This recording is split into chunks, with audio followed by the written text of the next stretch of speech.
Selamat pagi semuanya, terutama kepada rekan-rekan media yang tercinta. Semoga semua dalam keadaan sehat walafiat. Sebelumnya kita panjatkan puji dan syukur kepada Tuhan Yang Maha Esa dan berkat limpahan kasih-Nya kita dapat berkumpul pagi ini dalam situasi yang sehat, dalam situasi yang mudah-mudahan selalu gembira dalam acara konferensi pers. Kita tahu bahwa merespon pemberitaan hangat yang sedang berkembang di ruang publik saat ini terkait dengan dugaan pelanggaran disiplin oleh tenaga medis. Oleh karena itu hari ini saya Wiwit dari Kementerian Kesehatan bersama dengan Kementerian Pendidikan Tinggi, Sains dan Teknologi, RSUP Hasan Sadikin, Universitas Padjadjaran melaksanakan konferensi pers dengan tema pembenahan PPDS, RSUP Hasan Sadikin dan juga Universitas Padjadjaran. Dan kegiatan ini dimaksudkan untuk memberikan penjelasan yang komprehensif terkait dengan upaya perbaikan kolaboratif dalam tata kelola pembinaan dan pengawasan PPDS. Dan saat ini sudah hadir di samping saya, dalam daring ada Menteri Kesehatan Bapak Budi Gunadi Sadikin, kemudian Mendistek Saintek ada Prof. Brian, kemudian ada Dirjen Dikti Saintek Prof. Ahmad Najib, dan yang hadir saat ini di luring adalah Ibu Irjen Kemenkes Ibu Murti Utami, kemudian Dirjen Keslan Dr. Ashar Jaya, Dirjen SDMK Ibu Yuli, SKM Bidang DSO Dr. Kirana, mungkin ada di daring, kemudian Karokom Bapak Aji Muhawarman, Dirut RSHR Dr. Rahim Dinata Marsidi, Irjen Dikten Saintek Dr. Katarina Mulyana, Dirjen Diktek Sains tadi di daring, kemudian Rektor Unpad Profesor Arif, dan Inspektorat Investigasi Bapak Albertus Agus. Baik, untuk yang pertama, kita akan dengarkan penjelasan dari Bapak Menteri Kesehatan, Bapak Budi Gunadi Sadikin. Silakan Bapak.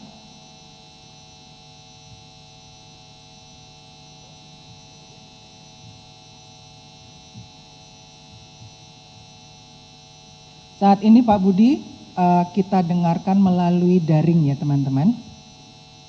Selamat malam Bapak. Selamat malam Pak Budi. Di sini Selamat malam. Ya, di Bisa sini pagi hari. ya? Bisa Bapak jelas. Monggo dipersilakan Bapak dimulai. Oh. Terima kasih Pak Brian, Pak Mendikti Saintek yang sudah hadir, teman-teman dari Universitas Padjadjaran, juga dari Rumah Sakit Hasan Sadikin, dari Kemendikti Saintek dan juga dari Kemenkes. Hadirin sekalian, Assalamualaikum warahmatullahi wabarakatuh. Jadi pada hari ini saya dan Pak Brian ingin menyampaikan penjelasan mengenai perbaikan-perbaikan yang akan kita lakukan. Berdasarkan kejadian-kejadian yang berulang terjadi mulai dari Semarang, Bandung, Jakarta, Manado, dan Medan terkait dengan para peserta program pendidikan dokter spesialis atau PPDS. Hal-hal yang terjadi terus-menerus ini benar-benar sangat memprihatinkan dan kami menyesalkan sekali kejadian-kejadian yang berdampak bukan hanya kepada bagi peserta didik, tapi juga terutama bagi masyarakat semua. Untuk itu kami merasa harus ada perbaikan yang serius, sistematis dan konkret bagi pendidikan program dokter spesialis ini. Nah, beberapa langkah-langkah konkret yang akan dilakukan nanti akan dijelaskan oleh Direktur Utama Rumah Sakit Hasan Sadikin dan juga Rektor dan Dekan dari Fakultas Kedokteran Universitas Padjadjaran. Tapi saya sebagai Menteri menitipkan beberapa hal yang perlu dilakukan kita ya, pemerintah, agar kualitas dan juga bukan hanya keterampilan, tapi budaya dari para peserta pendidikan dokter spesialis ini bisa kita bentuk dengan baik agar bisa meningkatkan pelayanan kesehatan bagi masyarakat. Beberapa hal yang saya titipkan agar benar-benar harus dilakukan Yang pertama adalah pada saat rekrutmen dari calon peserta pendidikan dokter spesialis, itu diwajibkan untuk mengikuti tes psikologis. Sehingga dengan demikian kita bisa mengetahui kondisi kejiwaannya dari bersangkutan untuk bisa melakukan pendidikan ini dan nantinya akan bisa melayani masyarakat dengan sebaik-baik. Saya juga minta yang kedua agar transparansi dari proses rekrutmen ini dilakukan dengan baik sehingga tidak ada lagi yang preferensi khusus yang mengakibatkan kita akan salah pilih dari peserta pendidikan dokter spesialis ini. Kami juga ingin memastikan bahwa afirmasi bagi putra-putri daerah yang masih kekurangan dokter spesialis kita lakukan. Karena kita sudah hampir 80 tahun mereka, distribusi dokter spesialis ini selalu bermasalah. Karena memang kebanyakan yang masuk adalah bukan yang berasal dari tempat-tempat yang akan perlu diisi. Sehingga perlu sekali afirmasi bagi putra-putri daerah untuk mengisi formasi dokter-dokter spesialis yang banyak sekali kosong di kota-kota di luar Jawa.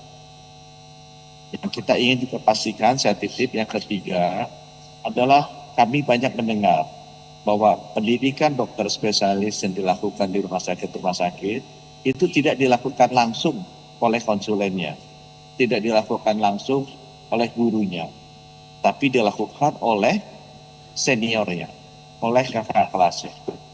Sehingga ini tidak benar-benar memberikan kualitas yang kita inginkan, baik dari sisi keterampilannya maupun dari budaya kerjanya. Di negara-negara lain di seluruh dunia, pendidikan dokter spesialis ini dilakukan oleh konsulennya. Dan ini yang kita lihat perlu perbaikan, dan itu harus disertai juga dengan logbook yang digital yang menggambarkan bahwa benar-benar konsulennya lah yang mengajar para dokter-dokter muda ini, bukan senior, bukan chiefnya ya. Yang saya dengar banyak sekali yang ngajar ini malah bukan konsulennya, tetapi senior. Kami juga ingin memastikan bahwa setiap 6 bulan harus dilakukan screening psikologis sehingga kondisi kejiwaan daripada peserta didik ini bisa kita monitor dengan rutin. Sehingga kalau ada hal-hal yang menunjukkan ada tekanan yang sangat besar di mental mereka, bisa kita identifikasi dengan lebih dini. Terkait dengan pelayanan di rumah sakit, saya juga meminta agar disiplin jam kerja bagi para peserta didik ini dilakukan tanpa kecuali. Kami mendengar bahwa para peserta didik dokter spesialis ini dipaksa bekerja luar biasa. Ya. Banyak yang bilang katanya ini untuk latihan mental, tapi menurut saya terlalu berlebihan. Aturan-aturan mengenai jam kerja bagi peserta didik itu sudah ada dan seluruh dunia juga standar. Saya minta bahwa ini benar-benar dipatuhi. Kalau pun mereka harus bekerja overtime di satu hari, berikutnya harus libur. Karena beban yang kerja yang sangat tinggi kalau dilakukan terus-menerus akan sangat menekan kondisi psikologis peserta didik. Saya minta seluruh rumah sakit Kementerian Kesehatan yang melakukan pendidikan dokter spesialis ini secara disiplin mematuhi jam kerja dari para peserta didik. Kemudian yang kelima ya, untuk pelayanan yang saya juga minta dilakukan di seluruh rumah sakit Kemenkes adalah jaminan keamanan dan pengawasan bagi peserta didik. Saya sering sekali mendengar bahwa para peserta didik ini disuruh-suruh melakukan pekerjaan yang seharusnya tidak ada hubungan dengan mereka, ya, atau bukan merupakan tugas mereka. Mereka harus dorong-dorong tempat tidur pasien, mereka harus bekerja disuruh-suruh sebagai kurir yang membawa bukti pemeriksaan lab atau request pemeriksaan lab, pengambilan obat, itu bukan tugas mereka. Itu sudah ada orang lain yang bertugas di rumah sakit pendidikan. Ya, jadi harus diawasi oleh para direktur utama pendidikan bahwa mereka benar-benar bekerja sebagai dokter yang belajar kompetensi yang lebih tinggi. Bukan digunakan untuk melakukan pekerjaan-pekerjaan lain yang tidak esensial. Kemudian saya juga ingin memastikan yang ketujuh bahwa harus ada forum rutin di mana kita bisa bertemu dengan mereka, para dokter spesialis ini. Saya juga akan memberikan komitmen waktu saya untuk bertemu dengan mereka agar well-being mereka, kesehatan raga dan fisiknya dan juga mentalnya itu kita monitor. Kalau ada masalah-masalah kita bisa deteksi dini. Jadi saya minta semua dirut rumah sakit Kementerian Kesehatan itu harus rutin bertemu, turun langsung bertemu dengan mereka, melihat bagaimana kondisi mereka dan segera melakukan intervensi kalau memang ada potensi masalah-masalah yang ada. Kemudian yang terakhir yang saya minta juga adalah tekanan dari pendapatan itu selalu saya dengar. Jadi para dokter spesialis ini umumnya sudah berkeluarga. Mereka juga sudah bekerja. Ya. Sekarang mereka harus mengikuti program pendidikan dokter spesialis, tidak mendapatkan pendapatan, sehingga tekanan finansialnya besar sekali. Ya. Belum lagi mereka harus membayar. Nah ini yang nanti saya dengan Pak Brian rencananya kita mau menata ulang bagaimana pendidikan dokter spesialis ini bisa kita lakukan sama standarnya dengan pendidikan dokter spesialis di luar negeri ya. Di mana mereka sebenarnya bukan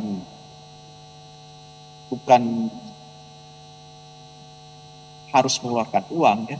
Mereka malah mendapatkan uang untuk mendalami profesi mereka, Nah, langkah konkret yang saya ingin segera lakukan, saya sudah minta kepada Dirjen Tenaga Kesehatan agar para peserta pendidikan dokter spesialis ini kita kasih SIP sebagai dokter umum, agar mereka bisa bekerja praktek sebagai dokter umum dan bisa mendapatkan pendapatan juga sebagai dokter umum, ya.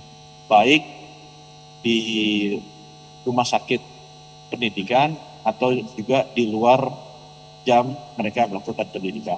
Itu sebabnya kenapa jam kerja sebagai PPDS harus diatur, agar mereka bisa melakukan pekerjaan dokter umum di rumah sakit pendidikan dengan SIP, bukan hanya sebagai PPDS, tapi SIP sebagai dokter umum, agar bisa mendapatkan penghasilan. Sehingga diharapkan dengan demikian, tekanan finansial yang luar biasa besar yang dialami oleh para peserta PPDS ini bisa kita kurangi. Saya harapkan bahwa langkah-langkah konkret ini bisa kita lakukan cepat dan terus kita monitor pelaksanaannya agar itu tadi ya, masalah yang serius, sistematis di program pendidikan dokter spesialis ini bisa kita atasi bersama-sama. Nanti kami akan minta teman-teman dari Rumah Sakit Hasan Sadikin dan Universitas FK Unpad untuk bisa menjelaskan perbaikan-perbaikan di sisi mereka. Tapi apa yang saya sampaikan tadi saya harapkan bisa berlaku secara nasional di semua rumah sakit pendidikan Kementerian Kesehatan. Terima kasih atas perhatiannya. Wassalamualaikum warahmatullahi wabarakatuh. Waalaikumsalam warahmatullahi wabarakatuh. Terima kasih banyak Pak Menkes. Selanjutnya izin Pak Menkes kita akan bergabung dulu dengan Bapak Menteri Pendidikan Tinggi Sains dan Teknologi, Prof. Brian. Monggo silahkan Prof. Terima kasih, suara saya bisa didengar ya? Bisa Prof, jelas. Assalamualaikum warahmatullahi wabarakatuh, salam sejahtera buat kita semua. Salam, Om Swastiastu, Namo Buddhaya, salam kebajikan. Yang kami hormati Bapak Menteri Kesehatan Republik Indonesia beserta jajaran. Yang kami hormati Direktur Utama RSUD Dr. Hasan Sadikin, jajaran Kemendikti-Saintek serta Rektor Universitas Padjadjaran. Tentunya juga kepada seluruh rekan-rekan media yang hadir mengikuti baik secara daring maupun luring acara ini. Pertama-tama izinkan kami menyampaikan rasa prihatin dan duka yang mendalam atas terjadinya kekerasan seksual yang dilakukan oleh seorang mahasiswa PPDS Universitas Padjadjaran di RSUP Dr. Hasan Sadikin. Peristiwa ini tentu mencederai rasa keadilan, martabat kemanusiaan, dan kepercayaan publik terhadap institusi pendidikan kedokteran serta rumah sakit sebagai tempat belajar dan memberikan pelayanan.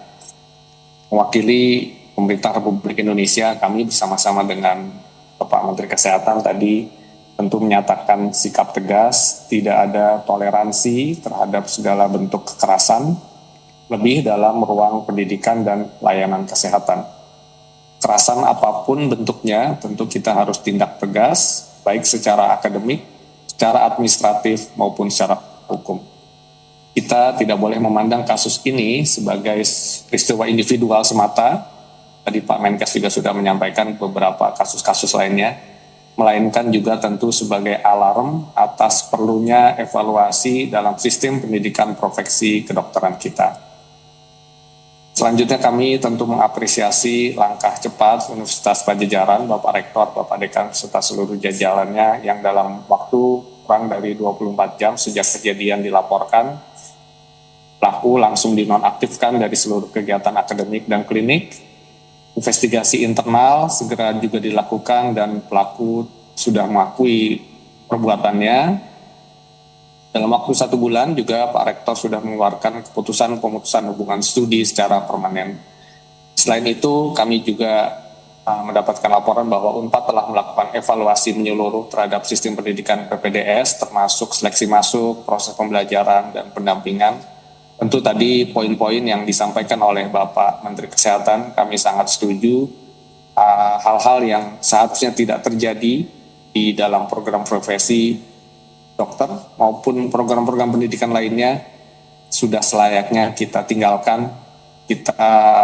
Marilah kita menuju program pendidikan yang lebih bermartabat sehingga hasil pendidikan dalam bentuk dokter spesialis itu juga akan jauh lebih baik. Kemdikti-Saintek telah dan terus berkoordinasi erat dengan Kementerian Kesehatan untuk memastikan penanganan kasus ini dan dampaknya secara menyeluruh. Kami juga sedang menyusun beberapa langkah preventif agar kasus serupa tidak terulang, mahasiswa lain tidak menjadi korban sistem ini, dan layanan kesehatan tetap berjalan tanpa terganggu. Kami juga bisa menyampaikan bahwa Kemdikti-Saintek bersama Kementerian Kesehatan telah membentuk komite bersama untuk menyusun pedoman pencegahan dan penanganan kekerasan di pendidikan kedokteran. Beberapa hal tadi poin yang sudah disampaikan oleh Bapak Menteri Kesehatan juga diharapkan bisa dipastikan terjadi perubahan, terjadi perbaikan sehingga sistem pendidikan profesi dokter spesialis itu dapat berjalan dengan seharusnya. Saya menyerukan kepada seluruh pimpinan perguruan tinggi, terutama yang memiliki fakultas kesehatan, fakultas kedokteran, rumah sakit pendidikan, pendidikan klinik dan masyarakat untuk bersama-sama marilah kita membenahi sistem yang ada, menjadikan ruang pendidikan termasuk sistem yang ada di rumah sakit sebagai tempat yang aman dan bermartabat. Kemudian juga marilah kita lahirkan dokter-dokter yang tidak hanya cerdas, tidak hanya memiliki kualifikasi yang baik, tetapi juga berintegritas dan bermartabat serta menjunjung nilai-nilai kemanusiaan. Kami sekali lagi sepakat dengan apa-apa yang sudah disampaikan oleh Bapak Menteri Kesehatan, sehingga semua itu dapat berbaiki. Kita ingin menghasilkan dokter-dokter yang bermartabat, yang dengan itu mereka dapat mengabdi kepada masyarakat, bangsa, dan negara secara jauh lebih baik. Sebagai penutup, kami sampaikan bahwa ini bukanlah semata-mata masalah satu institusi, satu mahasiswa, atau satu rumah sakit, apalagi beberapa kasus sebelumnya juga telah terjadi. Ini adalah ujian bagi kita, bagi sistem kita, Dan tugas kita bersama adalah memastikan sistem ini dapat diperbaiki menjadi ke arah yang seharusnya. Pemerintah akan terus bergerak, pemerintah akan terus bertindak, kami dari Kemdikti Saintek bersama-sama dengan Kemkes, dan jika diperlukan nanti tentunya dengan institusi lainnya, kita akan bekerja tanpa ada kompromi. Untuk hal ini, dunia pendidikan kita harus bersih dari kekerasan. Demikian dari kami, terima kasih. Wassalamualaikum warahmatullahi wabarakatuh. Warahmatullahi wabarakatuh. Terima kasih Prof. Brian. Teman-teman media sekalian, kita akan mendengarkan penjelasan dari Dirut RSHS dan juga dari Unpad, atau mau langsung pertanyaan? Langsung pertanyaan. Jadi mungkin nanti secara teknisnya ada di Rumah Sakit Hasan Sadikin dan juga Universitas Padjadjaran, ya. Jadi mohon izin Pak Menkes dan juga Prof. Brian, kita akan langsung pada diskusi yang menghantarkan teman-teman untuk bertanya, bisa kepada Pak Menteri, bisa kepada Pak Prof. Brian, bisa kepada Bapak dan Ibu yang ada di depan sini, dari RSHS juga Unpad, supaya mempercepat dan juga lebih keingintahuan teman-teman bisa tersalurkan. Saya buka diskusi pertama, 3 pertanyaan, tolong acungkan jari atau acungkan tangan, dari siapa, kemudian akan bertanya kepada siapa. Monggo.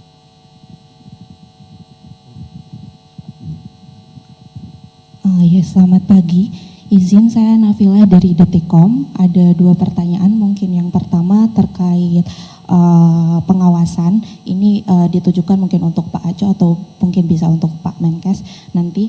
Tadi kan sebetulnya perbaikannya adalah kebanyakan di pendidikan begitu, di PPDS. Nah, tapi pelanggaran yang kemarin terjadi kan juga di rumah sakit. Nah, apakah mungkin nanti ke depan ada evaluasi atau perbaikan sistem secara nasional untuk pengawasan sendiri di rumah sakit untuk mencegah kembali terjadinya kasus tersebut. Nah, yang kedua mungkin untuk Dr. Murti ya, ini apakah ada catatan laporan selama ini gitu ke kasus kekerasan seksual yang dicatat oleh Kemenkes, dan bagaimana trennya setiap tahun, karena ini kan akhirnya juga menjadi momentum untuk lebih banyak aduan begitu ya, kasus dari catatan RSHS ini. Nah, itu kalau memang pun ada catatannya, berapa persen yang kemudian sudah berhasil ditindaklanjut? Terima kasih. Baik, terima kasih. Yang berikutnya, Linda. Jawa Pos, monggo. Saya buka 3 dulu ya, pertama. Selamat pagi, saya Linda dari Koran Jawa Pos. Pertanyaan saya ada 3. Yang pertama, Pak Menkes tadi menyatakan bahwa adanya harapan untuk mengubah nantinya konsulen yang mengajar langsung PPDS seperti itu. Nah, mereka juga, konsulen ini juga ada beban praktik dan sebagainya. Ke depan akan seperti apa model perubahan mengajarnya, dan kenapa selama ini tidak bisa berjalan seperti itu? Kenapa harus chiefnya yang mengajar? Mungkin dari Bapak Rektor mungkin nanti bisa menjelaskan. Yang kedua, terkait dengan tes kejiwaan itu tanggung jawab siapa? Apakah tanggung jawab Kemenkes ataukah Ristek Diki? Yang ketiga, saya tujukan kepada Direktur RSHS terkait pengawasan obat Bapak. Nah, kemarin kan ditemukan ada 5 jenis obat yang disebutkan oleh kepolisian bahwa dokter PAP ini membawa obat tersebut. Meskipun beliau kepolisian menegaskan bahwa itu diambil dari luar. Sebenarnya seperti apa sih pengawasan obat di RSHS? Karena semalam saya kontak dengan Badan POM bahwa ada evaluasi internal untuk RSHS terkait pengawasan obat. Terima kasih. Baik, terima kasih. Satu lagi dari sebelah belakang.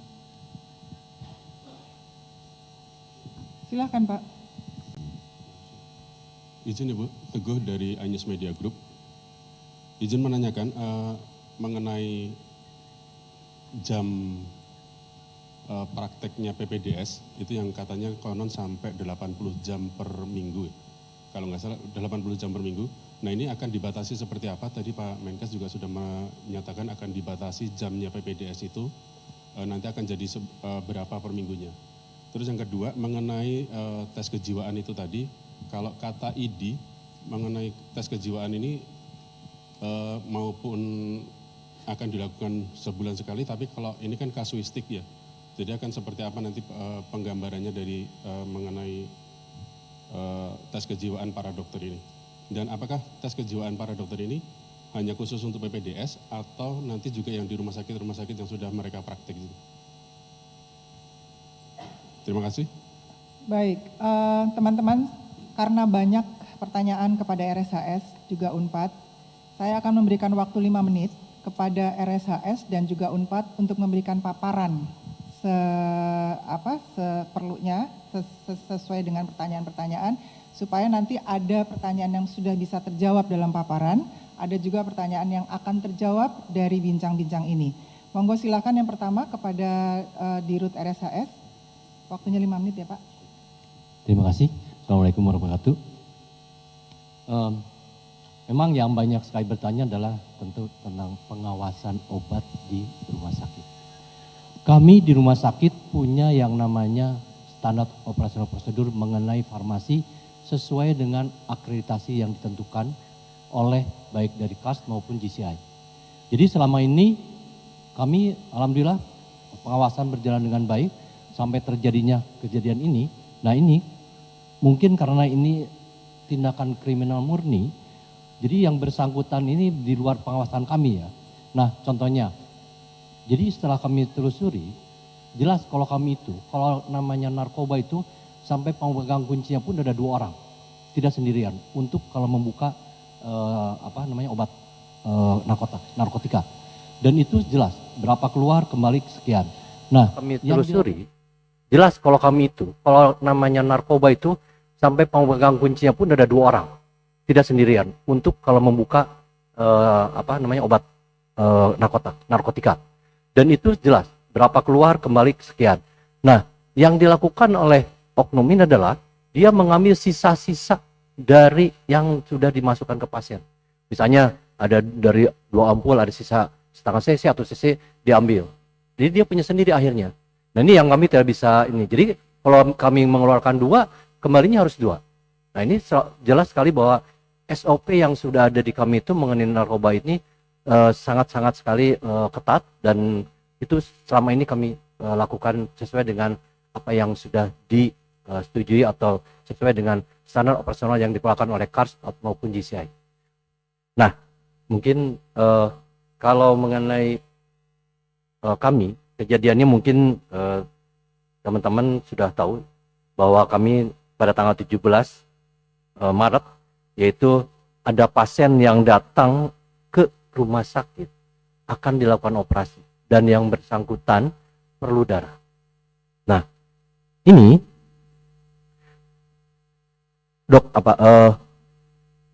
pasien ini punya anak. Jadi diminta untuk diberitahu akan ada darah untuk ayahnya. Kemudian sekitar jam 1 ada residen, ya ini yang oknum ini, yang kemudian mendekati atau mendekati ya, bahwa yang bersangkutan akan dibantu untuk diambilkan darah. Nah ini di kami itu sebetulnya kalau darah itu memang kalau di bank darah kami ada, kami itu biasanya ngambil dari bank darah kami ya. Nah untuk nanti kalau misalnya kosong, kami biasanya meminta yang bersangkutan atau keluarganya untuk bisa diambil darahnya. Nah ini mungkin yang oknum ini yang membujuk supaya atau mungkin ya mengatakan bahwa dokter akan membantu membawakan atau mengambil darahnya. Sebetulnya ini kalau dilihat dari cara dia membujuk memang sudah direncanakan. Nah, dia dibawa ke ruangan yang memang ruangan itu tidak difungsikan karena sedang dalam perbaikan. Jadi jelas dia bisa membawa sampai ke sana. Ini yang kemudian pada tanggal 18 jam 1 ya, kemudian jam 1 malam diduga yang bersangkutan ini melakukan kekerasan secara seksual yang sebelumnya memang bius dulu dan obatnya yang tadi dia punya sendiri obatnya untuk itu. Memang kalau PPDS anestesi memang bekerjanya kan dengan obat bius ya, karena mereka konsulnya pun dengan melakukan tindakan operasi tentu dengan memberikan obat bius. Kemudian kami dari tim kami tahu kemudian dilakukan pelaporan dan untuk itu pun dilakukan visum dan mungkin yang lainnya sudah pernah dilakukan press release waktu dengan kepolisian. Demikian. Terima kasih Pak Dirut. Kemudian monggo kami persilahkan kepada Rektor Unpad, Prof. Arief. Baik, terima kasih Bu. Tadi pertama mengenai bagaimana pengajaran langsung oleh spesialis. Perlu kami sampaikan bahwa sebetulnya secara standar memang pendidikan harus dijalankan oleh seorang dosen. Jadi tidak boleh oleh peserta didik lain. Jadi ini ada penyimpangan dari standar. Semua dokter harus berada di tempat pada saat melakukan pelayanan yang notabene adalah melakukan pendidikan. Karena tadi ditanyakan juga bagaimana sebetulnya seorang dokter bisa melakukan pelayanan sekaligus pendidikan. Karena spesialis pada saat dia memberikan pelayanan, pada saat itulah dia memberikan pengajaran. Jadi langsung memberikan pengajaran pada pendidikan. Nah harapannya ke depan ini tentu tidak ada lagi nanti kami akan melakukan pengawasan secara ketat. Jadi kami akan melakukan logbook online mungkin dengan real time. Sehingga nanti apabila dilakukan suatu proses pembelajaran maka para konsulen itulah yang harus memberikan pengajaran dan langsung laporkan pada sistem. Sehingga kami akan tahu kalau ada tetap diajari oleh senior-seniornya. Lalu mengenai tadi bagaimana tes kejiwaan, ini kami sedang berbicara dengan Kementerian Kesehatan bersama-sama dengan tim dari Fakultas Psikologi, Fakultas Neurologi dan semuanya ada di Fakultas Kedokteran untuk mencari model yang terbaik. Karena apapun itu ditengarai mungkin kadang-kadang masih tetap ada kemungkinan untuk lolos. Sehingga kami akan cari bagaimana model terbaik dan akan dilakukan secara berkala. Dan ini untuk memastikan tidak ada lagi nanti perubahan perilaku pada saat sudah masuk atau adanya orang-orang yang memang tidak memiliki atau memiliki kecenderungan-kecenderungan yang tidak baik untuk masuk ke pendidikan spesialis yang berpotensi menyebabkan hal-hal seperti tadi kita khawatirkan. Mengenai 80 jam per minggu, ini sudah kami putuskan dan disepakati juga dan dalam peraturan kementerian juga dinyatakan mengenai pendidikan spesialis. Tidak berarti bahwa pendidikan PPDS tidak boleh jaga malam, tetapi apabila sudah jaga malam maka besoknya harus istirahat, harus tidur. Untuk kembali sehat kembali rehat, setelah rehat dan juga bertemu keluarga itu penting untuk kejiwaan mereka dan kembali mereka dapat bekerja secara baik. Nah kemarin ini karena terlalu capek mungkin dan seterusnya jadi kebanyakan mungkin ada human error pada saat bukan kasus yang kemarin ya, tapi kasus yang lain ada human error dan sebagainya karena mungkin terlalu capek dan sebagainya. Jadi mudah-mudahan ada pembatasan jam kerja, pengawasan lebih ketat, kurikulum yang lebih baik, sistem seleksi yang lebih baik. Saya pikir nanti mudah-mudahan hal-hal yang seperti kemarin dapat kita cegah sampai minimal sekali kalau dia sampai 0. Terima kasih. Terima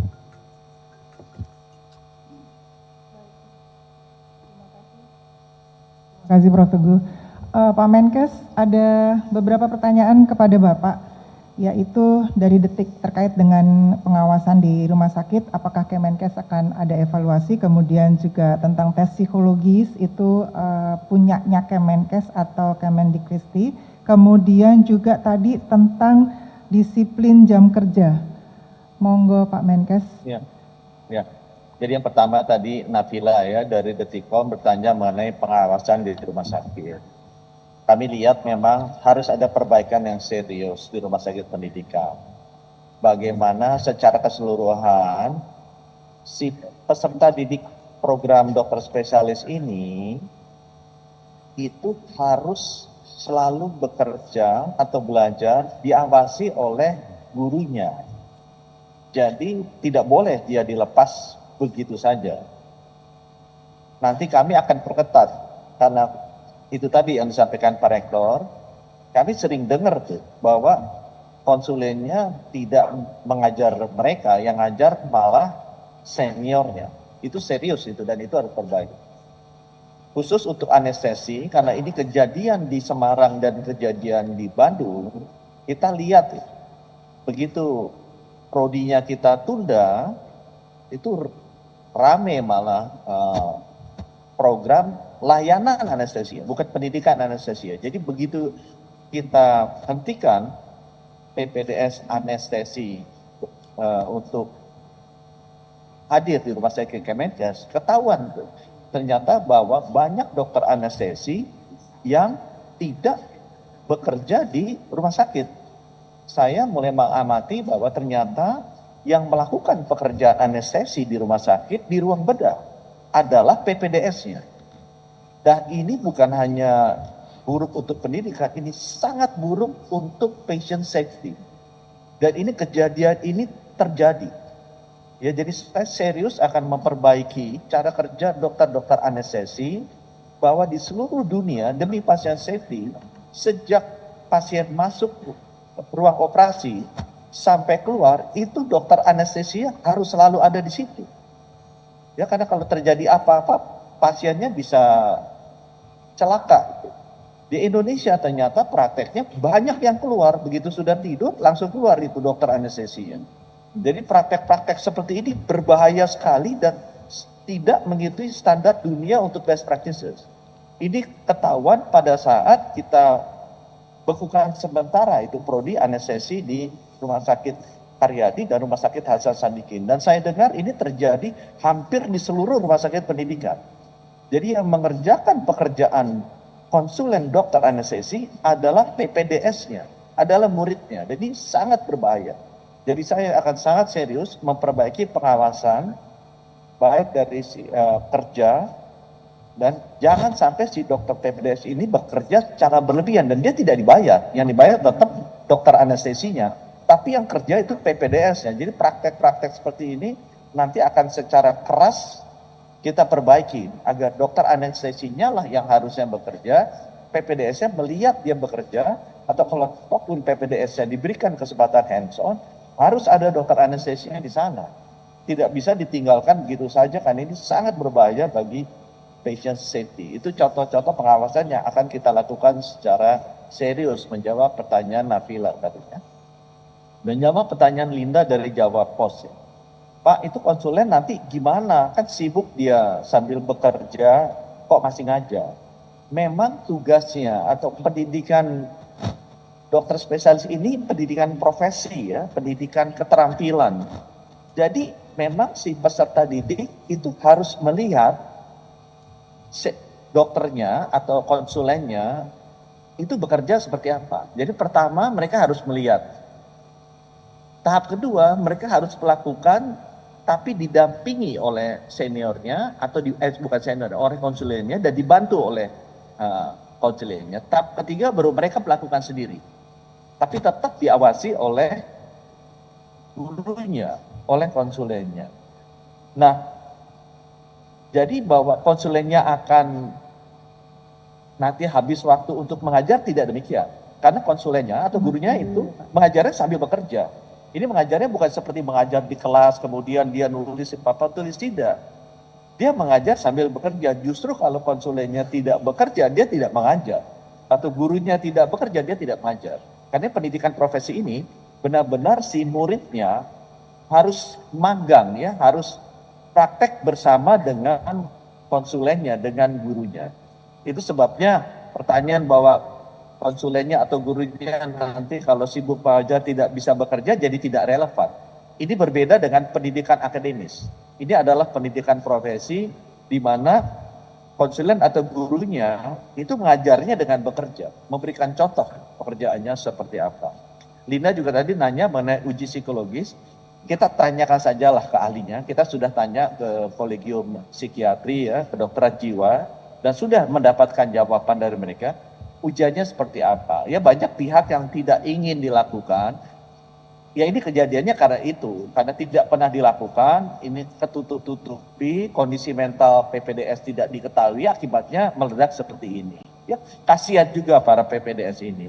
Itu sebabnya ujian psikologis ini akan kita lakukan bersama-sama antara Kementerian Kesehatan dan Kementerian Pendidikan. Instrumennya seperti apa ya kita tanya aja ahli ya. Saya sudah bicara dengan kolegium dari spesialis jiwa dan psikiatri, mereka ada tools ya. Itu di luar negeri pun sudah standar. Jadi kalau Pak ini nggak ada ujiannya, nggak efisien, nggak efektif, ini ada kok di luar negeri. Pendidikan dokter spesialis ini kan sudah puluhan tahun ada. Jadi kita ambil best practice-nya dari mereka dan itu di endorse ya, divalidasi oleh ahli-ahli dari kedokteran jiwa. Tadi Teguh nanya dari iNews mengenai jam praktek PPDS. Itu 80 jam itu maksimal ya teman-teman. Kalau dibagi 7 itu artinya 11 jam per hari loh. Itu yang kerjanya 11 jam per hari itu mungkin Pak Brian dan saya saja. Yang lainnya kan biasanya kerjanya 8 jam per hari. Ini 11 jam per hari ya, jadi ini sudah banyak sekali waktunya mereka. Jadi ini tidak boleh dilebihi. Dan kalau bukan berarti satu hari 11 jam, kalau mereka jaga dan ada kasus emergency boleh naik sampai 14 jam atau 15 jam. Tetapi besoknya harus segera dikurangi. Itu juga praktek-praktek standar yang di luar negeri dilakukan seperti itu. Sehingga dengan demikian keletihan mentalnya para dokter ini bisa dijaga ya. Karena kan pendidikan ini bukan hanya pendidikan fisik ya, tapi ada juga pendidikan akal, pendidikan hati dan pendidikan jiwa. Jadi saya berharap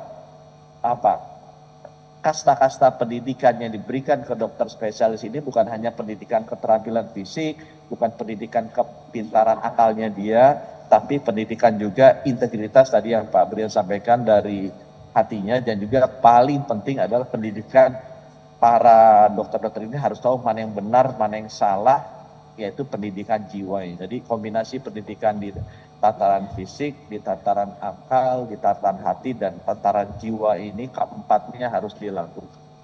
Terima kasih. Terima kasih Pak Budi.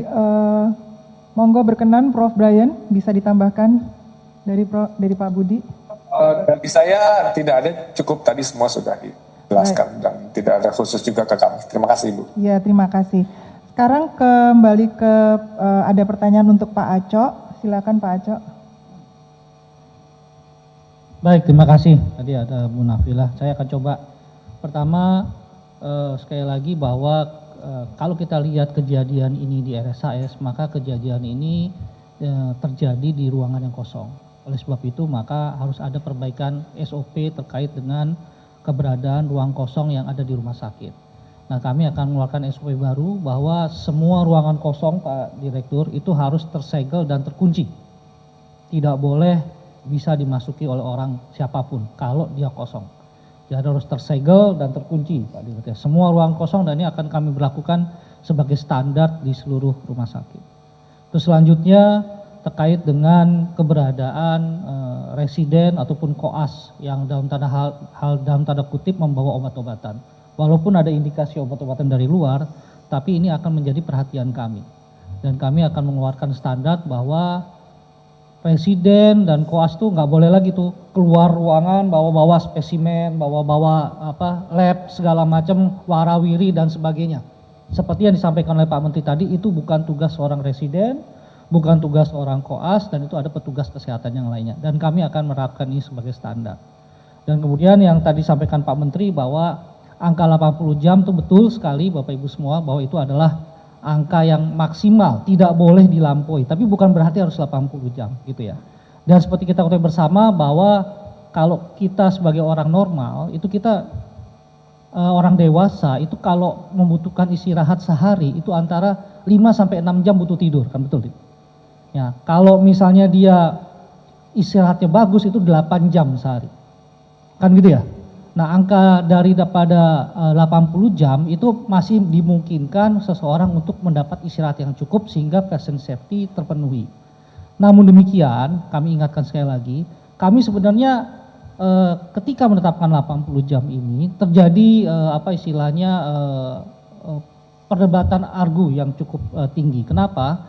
Karena kalau seseorang sudah bekerja 8 jam, kemudian ini pendidikan ya, ada kasus bagus gitu ya, ada kasus operasi bagus gitu ya, bisa saja seorang residen atau seorang koas dipanggil untuk melihat kasus tersebut. Dan ini akan mempercepat proses pendidikan gitu ya. Namun kami batasi, jangan lebih dari 80 jam seminggu. Dan angka 80 jam ini masih dimungkinkan seseorang untuk dapat beristirahat dengan baik dan tidak mengganggu patient safety. Sekali lagi 80 jam ini adalah maksimal ya, bukan harus setiap hari atau setiap minggu 80 jam seminggu. Saya rasa itu yang bisa saya sampaikan. Terima kasih Bu. Terima kasih Pak Aco. Monggo Ibu Murti tentang terkait dengan kasus.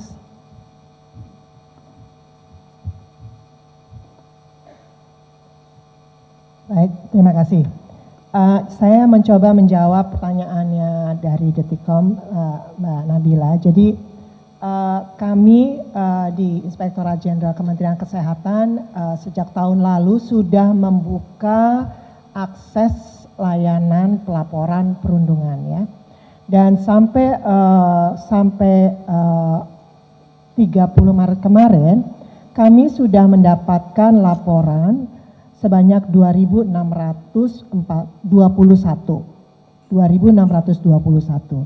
Yang masuk dalam kategori perundungan itu sebanyak 620 laporan. Ya. Tadi ditanya spesifik oleh Mbak Nabila, apakah ada pelaporan kekerasan seksual dalam hal ini pemerkosaan? Secara spesifik pemerkosaan tidak ada, tapi memang ada pelaporan pelecehan seksual dari peserta PPDS. Itu ada 3 laporan yang sudah masuk dan sudah kita tindak lanjuti. Nah, saya coba kembali lagi terhadap data 620 perundungan. Dari 620 laporan perundungan yang masuk, yang lokusnya atau tempat perundungannya berada di Rumah Sakit Vertikal Kementerian Kesehatan, itu ada 363 ya. 363 laporan. Dan untuk di luar rumah sakit vertikal itu ada 257. Nah, 257 ini biasanya saya berkolaborasi dengan Ibu Irjen Kemendikti, Saintek, untuk lokus-lokusnya di mana. Dan beliaulah yang nanti akan berkoordinasi dengan teman-teman dari FK. Ya. Nah, dari laporan yang sudah kita tindak lanjuti, teman-teman sekalian, memang ada 3 rekomendasi yang kita mintakan untuk dihentikan prodinya. Yaitu ada 3, yaitu ada di rumah, pertama adalah prodi anestesi di Rumah Sakit Karyadi, ya, sampai saat ini belum kita buka. Ya. Kedua, terjadi di Rumah Sakit Kandau dan Universitas Samratulangi, itu di prodi penyakit dalam. Dan yang terakhir ini kecepatan dari responsif dari Pak Dirjen menutup sementara gitu ya Pak Dirjen ya, untuk prodi anestesi di Rumah Sakit Hasan Sadikin bersama Unpad. Jadi ada 3 yang kita freeze dan sampai saat ini kita tetap evaluasi. Jadi teman-teman sekalian, tadi kita mendengarkan Pak Dirut, RSHS, Pak Rektor ya, apa yang mereka akan lakukan. Dan ini mereka sudah tuangkan di dalam action plan perbaikan mereka. Nah, action plan ini akan kami monitoring, akan kami evaluasi bersama dengan Ibu Katarina sebelah saya, Ibu Irjen Kemendikti Saintek. Dan nanti ini menjadi bagian dari rekomendasi untuk pembukaan prodi, gitu. Karena harus kita evaluasi dulu dan kita harus cek betul apakah tidak hanya sebatas komitmen ya yang disampaikan di sini, tetapi fakta-fakta di lapangannya seperti apa, sehingga kita lebih prudent apakah prodi ini pantas dibuka atau tidak, gitu ya. Sementara kan kita akan evaluasi. Mungkin dari saya seperti itu Bu Wiwit, terima kasih. Baik, terima kasih Bu Murti. Ini sebetulnya ada pertanyaan terakhir dari Mas Teguh, tapi tadi sudah dijawab oleh Pak Menteri. Pak Rektor, saya langsung ke pertanyaan sesi kedua, tiga penanya. Baik, tadi yang angkat tangan kayaknya yang sebelah sini dulu deh, yang tengah. Iya, yang belakang. Ya, tes Bu, Bapak mohon izin, saya Ayu dari akurat.com mau tanya terkait tes kejiwaan ini kan jadi penekanan aja akan diterapkan untuk seluruh calon PPDS seperti itu ya. Dan untuk dokter-dokter spesialis yang sudah ada, yang sudah praktik dan lain-lain yang jumlahnya juga ribuan, ini tindak lanjutnya seperti apa Pak? Karena ini kan kasusnya kan seperti gunung es ya, yang baru sedikit gitu. Itu aja, makasih Pak. Baik, kemudian depannya, ya.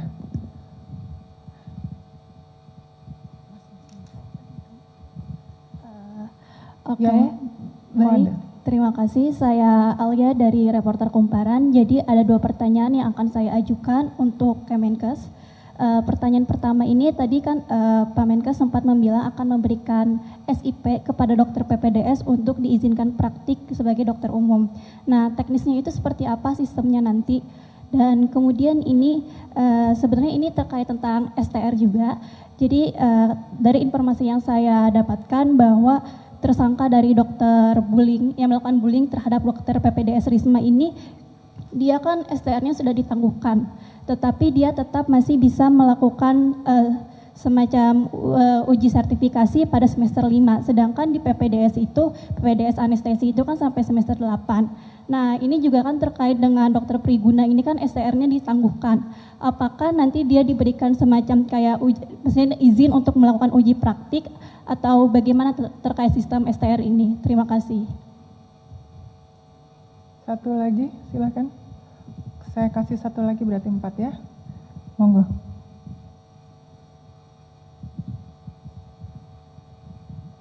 Baik, terima kasih. Saya Dinda dari Tempo. Ingin tanya ke Pak Menkes, ini kan kasus kekerasan seksual atau pelecehan seksual itu lumayan banyak belakangan ini ya bermunculan, nggak hanya di PPDS RSHS Bandung, tapi juga belakangan dokter Objin di Garut, terus juga belakangan ada di Malang juga terjadi gitu. Mungkin dari Kemenkes sendiri apakah akan membuat regulasi khusus gitu? Kemarin Komnas Perempuan sempat membuat rekomendasi untuk membuat regulasi kawasan bebas kekerasan seksual di rumah sakit. Nah, itu apakah Kemenkes akan mempertimbangkan untuk mengeluarkan regulasi itu atau seperti apa? Lalu soal SOP di RSHS sendiri, tadi berdasarkan penjelasan dari Pak Menkes itu kan dokter PPDS itu nggak boleh melakukan tindakan sendiri gitu ya, harus ada yang mendampingi. Nah, itu apakah dokter konsulen yang mendampingi dokter PPDS itu akan dikenai sanksi juga gitu atau seperti apa gitu, karena itu kan salah satu bentuk kelalaian gitu ya. Nah, itu seperti apa tindakannya dari RSHS sendiri dan juga dari Kemenkes seperti apa? Oke, mungkin itu aja, terima kasih. Satu lagi tadi sebelahnya. Oke, terima kasih Bu atas waktunya. Saya Oyuki dari Tempo juga menyambung pertanyaannya Dinda terkait banyaknya kasus kekerasan seksual yang dilakukan oleh dokter. Sebenarnya mekanisme pengawasan yang dilakukan Kemenkes terhadap praktik kedokteran itu seperti apa sih sejauh ini Pak? Apakah dinilai sudah cukup efektif untuk melindungi pasien dari tindakan asusila? Kemudian sejauh mana sebenarnya pengawasan dinas kesehatan dapat melakukan pengawasan terhadap fasilitas kesehatan secara nasional, nggak hanya di rumah sakit yang di bawah Kemenkes, apakah juga termasuk melakukan audit medis? Dan apakah ada SOP pelayanan pasien yang berlaku secara nasional? Seperti misalnya ketika melakukan pelayanan kesehatan itu dokter harus didampingi oleh perawat dan lain semacamnya, terus kemudian terkait keluar masuknya obat, itu apakah ada SOP yang berlaku secara nasional yang dikeluarkan oleh Kemenkes? Itu saja, terima kasih Bu. Baik, terima kasih. Izin Pak Menkes, semua pertanyaan sepertinya ke Pak Menkes banyaknya, dari Akurat, kemudian Kumparan, dan juga Tempo. Ya, saya akan mulai dengan yang Alia ya dari Kumparan ya. Itu tadi nanya mengenai SIP dokter umum dan SCR di Undip ya. Memang salah satu masalah kenapa tekanan kejiwaan itu terjadi di PPDS, sesudah saya bicara dengan beberapa orang dari mereka langsung, adalah karena mereka tidak ada pendapatan. Padahal mereka ini umumnya sudah berkeluarga dan sebelumnya sudah bekerja sebagai dokter umum. Terampil di sistem pendidikan, program pendidikan dokter spesialis sekarang, mereka hanya diberikan SIP sebagai peserta PPDS. Sehingga tidak dikenal di sistem BPJS kalau mereka bekerja untuk bisa mendapatkan pendapatan. Padahal kasihan mereka ini kan untuk menghidupi keluarganya, sehingga akibatnya juga terjadi yang masuk itu orang-orang kaya semua yang bisa masuk pendidikan PPDS, either dia didukung selama pelajaran oleh orang tua mereka, jadi pasti anak orang kaya, atau mereka memang sudah mengumpulkan menabung uang cukup. Nah, cuma ini kan sistem yang tidak sehat, karena di luar negeri kan PPDS itu pendidikan profesi ya, jadi dia bisa sambil bekerja, belajar sambil bekerja. Nah itu sebabnya saya sudah minta Dirjen Tenaga Kesehatan untuk bisa menerbitkan lagi SIP tambahan bagi semua peserta PPDS. Yang cuma ini nanti masih dilihat ya gimana pengaturan jam kerjanya. Sehingga pada saat mereka belajar di rumah sakit pendidikan, kan mereka sebenarnya bisa jaga bangsal, bisa jaga IGD, bisa juga menemani konsulen gurunya juga melihat pasien. Beberapa tindakan nantinya juga tergantung tingkatan mereka ya, itu bisa dilakukan juga oleh mereka, sehingga dengan demikian mereka berhak juga untuk mendapatkan pendapatan dari situ ya. Dan balik lagi saya selalu lihat best practice-nya di luar negeri seperti apa. Nah, dengan demikian ya, saya harapkan nanti tekanan finansial kepada peserta PPDS ini bisa kita kurangi sehingga mereka bisa hidup lebih normal lah sebagai seorang yang sudah berkeluarga, memiliki keterampilan dan bisa mendapatkan income. Nah, kasus di Undip ini juga kita sedang dalami. Kenapa kok bisa seseorang yang sudah terbukti melakukan bullying, kemudian dalam proses pidana kok bisa diluluskan gitu. Dan juga lulusnya aneh gitu. Artinya pendidikan itu biasanya berapa semester, ini sebelum selesai proses pendidikannya sudah lulus gitu, lebih cepat. Jadi saya minta Ibu Irjen untuk melihat ada apa nih, kenapa kok yang bersangkutan sudah jelas-jelas melakukan kesalahan dan dalam proses pidana lagi ya, kok kemudian malah lulusnya bisa lebih cepat gitu, kayak orang yang sangat pintar dan sangat hebat gitu. Jadi saya memang minta di Ibu Irjen untuk dilihat gitu, apa yang terjadi di pendidikan, program pendidikan di Rumah Sakit Karyadi dan Undip. Tadi pertanyaan Dinda dari Tempo ya, bahwa kejadian ini banyak ya, memang disebut tadi kan ada 600 dan 2.600 pengaduan. Dari 2.600 tuh 600 sudah terbukti valid. Dan beberapa yang terkait dengan pelecehan itu juga banyak sekali di sana. Dan saya sudah ditelepon sama Ibu Menteri PPA dan mengajak kita untuk duduk bersama membuat program pengawasan bersama. Nah memang ini kan selama ini memang tertutup ya. Ini salah satu praktek-praktek yang tertutup, tidak banyak yang melihat. Sekarang dengan adanya sosial media, dengan keterbukaan dari generasi muda, itu membuat berita ini bisa keluar. Saya rasa seperti yang tadi disampaikan, ini adalah tip of the iceberg. Sebenarnya kejadiannya banyak dan sistematis, cuma tidak terungkap. Jadi ya saatnya kita berintrospeksi. Nah, saya terima kasih sekali nih Pak Brian mau sama-sama kita memperbaiki prosesnya kita gitu ya, supaya bisa berjalan dengan baik dan semua kejadian ini tidak terulang lagi. Kemudian Oli juga tanya itu SCR sama SEP itu nantinya seperti apa? SCR itu kan memang wewenangnya sekarang diterbitkan sekali aja seumur hidup oleh Kementerian Kesehatan. Sedangkan SIP itu diterbitkan bertahap juga melalui Dinas Kesehatan. Jadi mesti ada ininya ya, mesti berjenjang juga pengawasannya. Tugas kita di jajaran Kementerian Kesehatan dan Dinas Kesehatan itu di bawah pemerintah daerah untuk bisa melakukan pengawasan itu dari pelaksanaan disiplin para tenaga kesehatan dan tenaga medis untuk menjalankan profesinya. Dan kita memiliki wewenang sekarang untuk mencabut STR dan SIP itu kalau memang benar-benar terbukti adanya pelanggaran. Dan pengawasannya seperti apa? Ya, kita sekarang berterima kasih karena kita mendapatkan bantuan dari teman-teman di media untuk bantu mengawasi layanan kedokteran dan profesi ini, tapi kedepannya kita untuk standar prosedurnya itu sudah ada yang namanya PNPK. Jadi standar layanan itu sudah ada. Jadi tidak mungkin misalnya orang usus buntu di CT scan, itu nggak mungkin. Karena sudah ada prosedurnya yang harus dipatuhi dan setiap rumah sakit sudah memiliki itu. Yang sekarang kita lakukan adalah kita akan merapikan secara nasional rekam medis elektronik. Agar kita juga bisa melihat secara nasional semua tindakan-tindakan yang dilakukan oleh tenaga medis dan tenaga kesehatan, apakah itu sudah sesuai dengan panduan nasional yang kita berikan, ya, yang kita berikan. Itu Oyuki tadi tanya, ya. Saya rasa itu yang saya ingin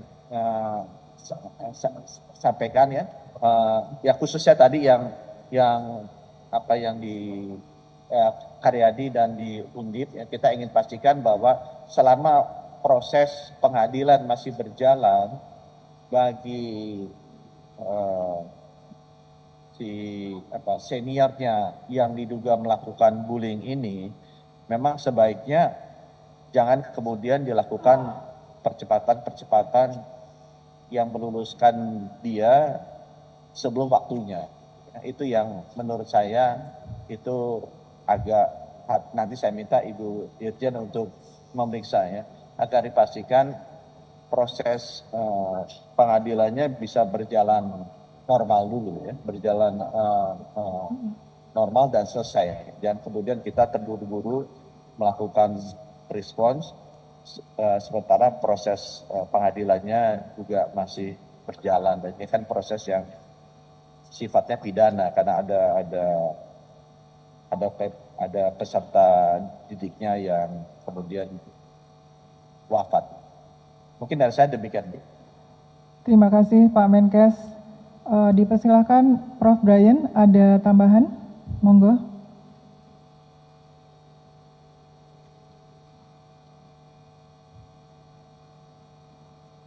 Monggo Prof. Brian, ada tambahan?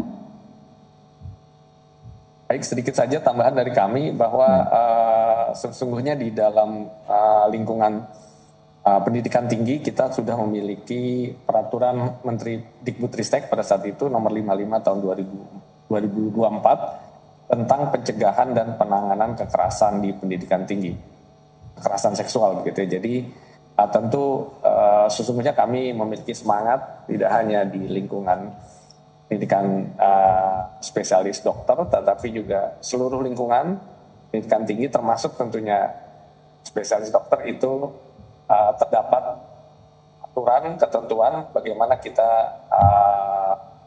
melakukan pencegahan terjadinya tindak kekerasan tersebut, dan kami juga memungkinkan untuk dilakukan laporan-laporan atau pengaduan-pengaduan, dan setiap kampus sudah memiliki satgas pencegahan tindak kekerasan seksual gitu, sehingga kami mendorong jika ada hal-hal yang ingin dilaporkan selain barangkali kepada laporan di lingkungan Kementerian Kesehatan juga bisa dilakukan di lingkungan perguruan tinggi masing-masing gitu. Demikian tambahan dari kami. Terima kasih Prof. Brian. Baik, berikutnya SOP di RSHS, silakan Dirut RSHS. Baik, terima kasih. Jadi jelas kalau untuk SOP yang namanya farmasi kami mengikuti atau sesuai dengan apa yang ditentukan oleh akreditasi nasional dan juga GCI, bahwa apa yang dilakukan untuk farmasi kami lakukan seperti tadi. Contohnya tadi, kalau mengeluarkan obat tuh harus 2 orang yang megang kuncinya, tidak 1 orang. Dan tadi kalau misalnya keluar sekian, kembali harus sekian, itu sudah sesuai. Nah ini memang untuk khusus untuk obat-obat seperti narkoba itu kami seperti itu. Dan kemudian mungkin kalau untuk kami di Sadikin, kami sudah berlakukan bahwa sekarang DPJP itu harus ada di rumah sakit dari jam 7.30 sampai jam 3:30. Jadi sesuai dengan aturan pekerjaan. Jadi kalau mereka nggak ada, nanti karena disiplin untuk tadi adalah disiplin pegawai negeri, ya. Dan bukan itu sebetulnya yang kami harapkan adalah mereka nanti akan terus intens berkomunikasi atau mengawasi para anak didiknya. Karena sesuai ketentuan para presiden ini tanggung jawabnya adalah ada di DPJP. Itu sesuai dengan ketentuan yang ada, dan mereka memang SIP-nya di kami itu ada SIP pendidikan, di mana dia itu ada kelas 1, apa yang bisa dikerjakan, semester 2, itu ada ketentuannya di SIP pendidikan itu. Jadi kami sekali lagi sudah melakukan di Hasan Sadikin bahwa para konselor ini sekarang harus ada di rumah sakit, baik itu di OK, waktu operasi, atau di rawat inap, waktu visite, atau di UGD, waktu emergensi. Dan kami sekarang pantau, apabila mereka tidak bekerja atau di luar jam kerja mereka keluar dan sebagainya, tentu kami akan berikan sanksi. Mungkin. Terima kasih Pak Dirut. Kepada Pak Aco terkait dengan mekanisme pengawasan, apakah ada tambahan Pak Aco? Monggo. Baik, terima kasih Bu. Baik rekan-rekan media semua, bahwa sejak kami melakukan pembenahan, nanti mungkin Bu Yuli bisa menambahkan, kami melakukan pembenahan terkait dengan SIP dan STR di tingkat pusat Kementerian Kesehatan, bisa saya tegaskan bahwa setiap dokter sekarang mempunyai namanya logbook. Dan di logbook tersebut tercatat semua kompetensi, termasuk prestasi-prestasinya, dan termasuk juga kalau dia punya masalah. Termasuk dalam hal ini bullying dan sebagainya. Dan semua presiden dan sebagainya yang melakukan bullying sudah kami catat di situ. Dan ini sebenarnya bisa diakses oleh kepala dinas kesehatan dan sebagainya ketika nanti mereka memberikan izin terkait dengan SIP dan sebagainya. Jadi pengawasannya sudah bisa dan sangat terbuka sekali, dan tentu saja mohon maaf nih hanya bisa diakses oleh stakeholder. Mungkin Bu Yuli bisa menambahkan Bu, terkait dengan logbook. Ya, bismillahirrahmanirrahim. Saya beberapa hal akan ada penegasan. Yang pertama adalah terkait dengan pengawasan. Pengawasan khususnya ini ada 2 ya, pengawasan terhadap residen atau PPDS itu. Kita saat ini telah mengembangkan, semoga nanti bisa kita kolaborasi dengan university base ya, di hospital base itu kita sudah membuat e-logbook. Di dalam e-logbook itu real time. PPDS nanti dengan serta-merta dia akan mengisi termasuk well-being-nya. Kita akan tahu dan itu bisa terakses. Tadi dikatakan bagaimana pusat dan daerah, itu bisa. Karena ada bagian tertentu yang bisa melihat, misalnya yang nanti ada Bu Irjen, ada saya, ada dinas kesehatan. Gitu. Yang kedua, pengawasan itu dari sistem informasi SDM kesehatan. Ya. Pelaku bullying itu kita bisa lihat. Teman-teman pemerintah daerah, khususnya dinas kesehatan, teman-teman perizinan dapat membuka flagging tersebut. Apabila di dalam sistem informasi SDM kesehatan terflagging berwarna merah, itu dinas kesehatan kabupaten kota atau perizinan bisa mengklik apa yang dilakukan oleh tenaga medis atau tenaga kesehatan. Ini bukan hanya PPDS. Ya. Jadi ada yang namanya sistem informasi sumber daya manusia kesehatan. Dan itu adalah prosesnya terintegrasi nanti dalam satu sehat dan sistem perizinan yang ada di pemerintah kabupaten kota. Gitu. Jadi ini nanti akan transparan. Orang akan tahu dan dia akan tahu misalnya pelaku yang kemarin STR-nya sudah dicabut, dia akan terlihat. Artinya syarat perizinan salah satunya adalah STR. Kalau STR dicabut atau dinonaktifkan, artinya adalah izin dicabut atau dinonaktifkan. Harusnya gitu. Dan DPM PTSP pemerintah daerah harus gercep juga tuh pengawasannya, langsung melihat sistem. Bukan ditegur terlebih dahulu, karena di situ sudah ada by system, gitu. Sehingga orang tahu, loh kenapa di sana masih ada diizinkan praktek, padahal sudah tahu dalam sistem informasinya SDM itu terflagging merah, seperti itu. Yang kedua adalah tes kejiwaan.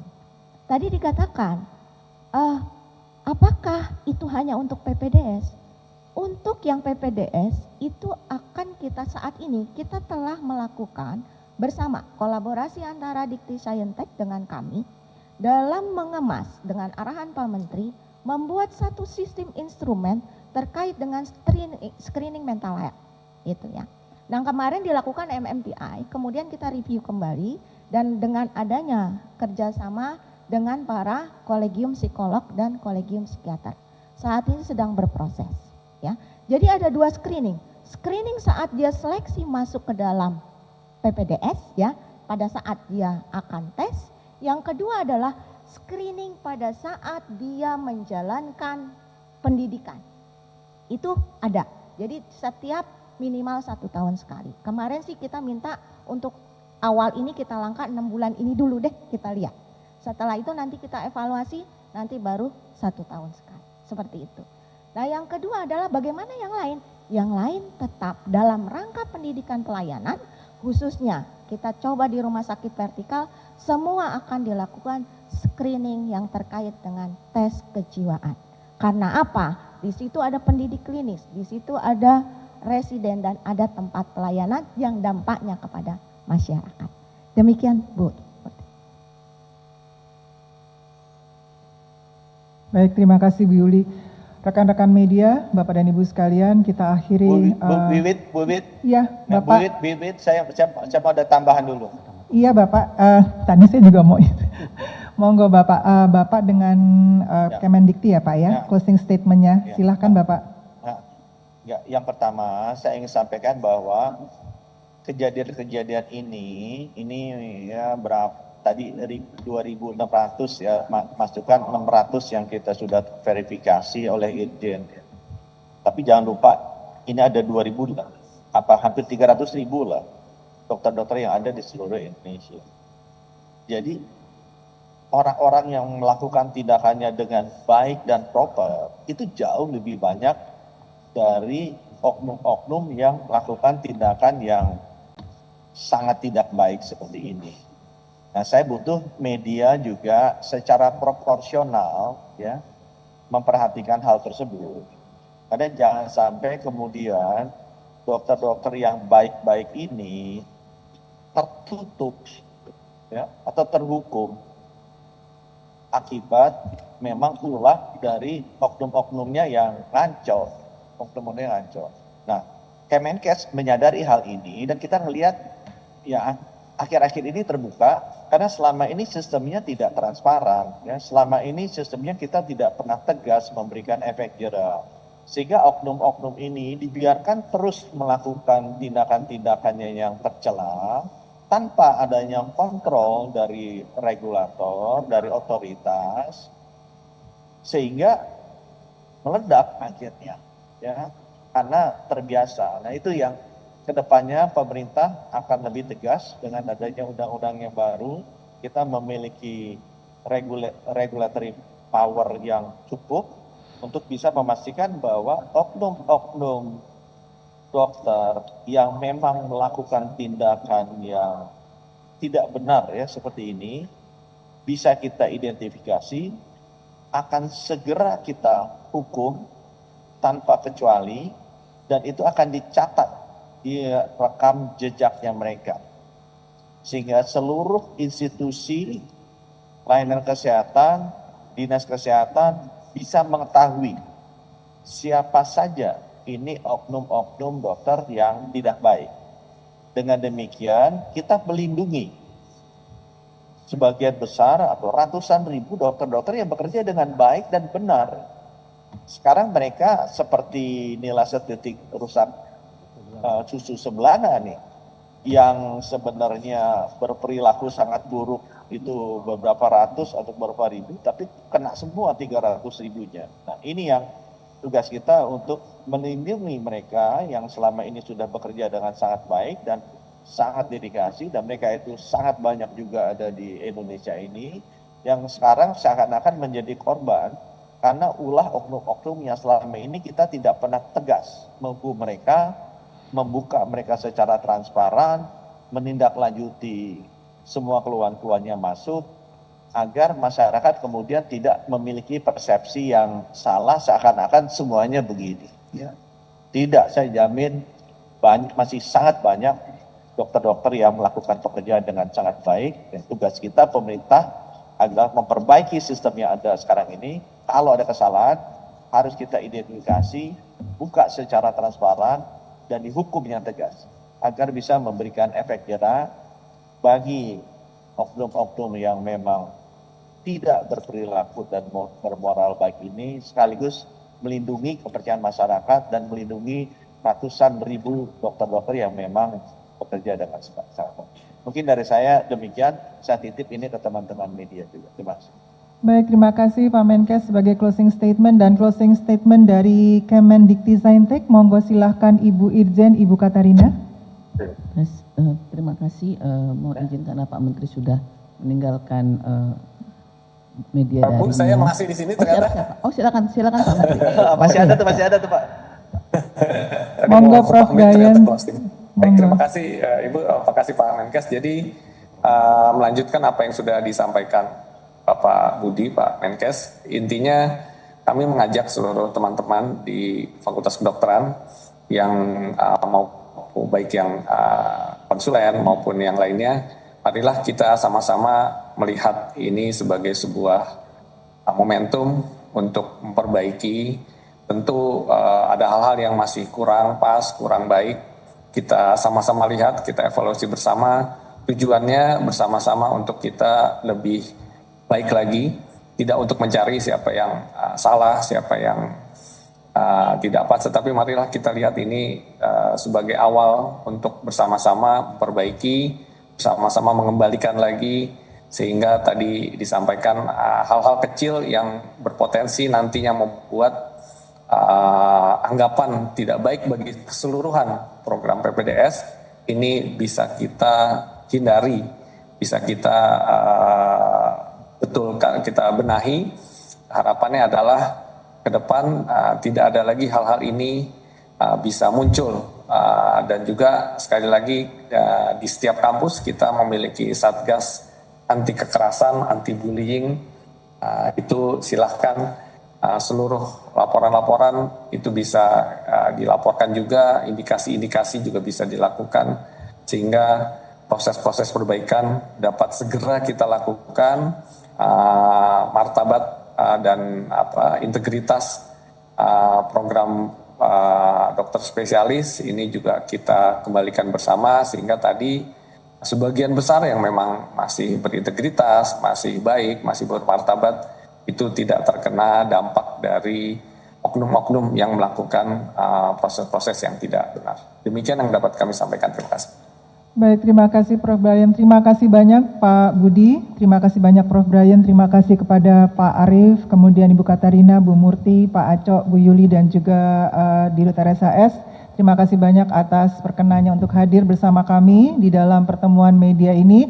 Terima kasih banyak teman-teman media. Semoga pertemuan konferensi pers saat ini, hari ini, akan memberikan banyak manfaat dan juga untuk teman-teman semuanya dapat diberitakan yang terbaik dari pertemuan hari ini, sesuai dengan pesan dari Pak Menteri Budi Gunadi dan juga Pak Prof. Brian. Terima kasih banyak, sehat selalu. Wassalamualaikum warahmatullahi wabarakatuh.